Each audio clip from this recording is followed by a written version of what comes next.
Fellow citizens, last night I ordered U.S. military forces to Panama. No president takes such action lightly. This morning, I want to tell you what I did and why I did it.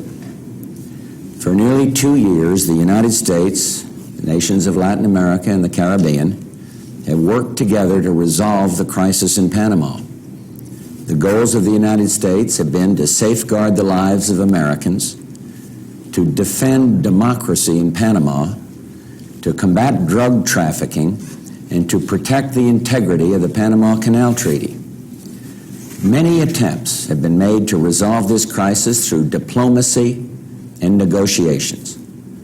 All were rejected by the dictator of Panama, General Manuel Noriega, an indicted drug trafficker.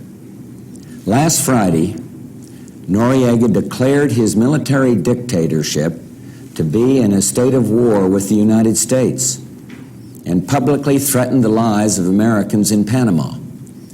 The very next day, forces under his command shot and killed an unarmed American serviceman, wounded another, arrested and brutally beat a third American serviceman, and then brutally interrogated his wife, threatening her with sexual abuse. That was enough. General Noriega's reckless threats and attacks upon Americans in Panama created an imminent danger to the 35,000 American citizens in Panama. As president, I have no higher obligation than to safeguard the lives of American citizens. And that is why I directed our armed forces to protect the lives of American citizens in Panama and to bring General Noriega to justice in the United States. I contacted the bipartisan leadership of Congress last night and informed them of this decision. And after taking this action, I also talked with leaders in Latin America, the Caribbean, and those of other U.S. allies.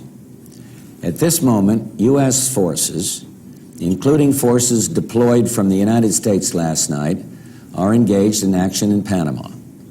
The United States intends to withdraw the forces newly deployed to Panama as quickly as possible. Our forces have conducted themselves courageously and selflessly, and as Commander-in-Chief, I salute every one of them and thank them on behalf of our country. Tragically, some Americans have lost their lives in defense of their fellow citizens, in defense of democracy. And my heart goes out to their families.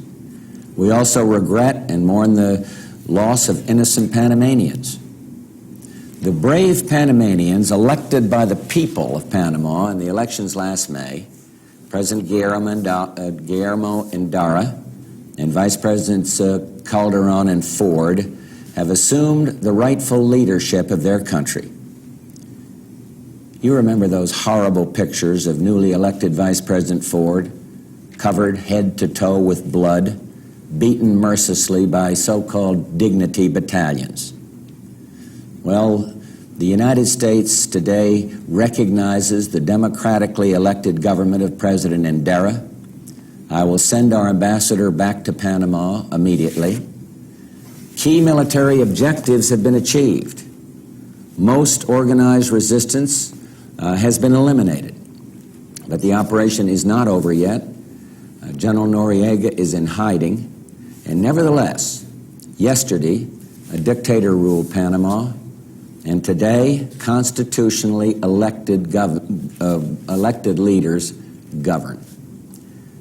I have today directed the Secretary of the Treasury and the Secretary of State to lift the economic sanctions with respect to the democratically elected government of Panama, and in cooperation with that government, to take steps to effect an orderly unblocking of Panamanian government assets in the United States.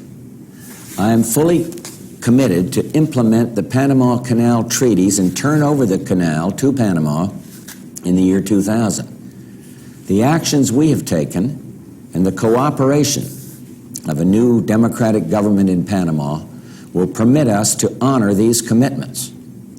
As soon as the new government recommends a qualified candidate, Panamanian, to be administrator of the canal as called for in the treaties, I will submit this nominee to the Senate for expedited consideration.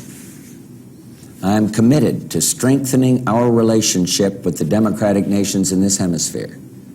I will continue to seek solutions to the problems of this region through dialogue and multilateral diplomacy.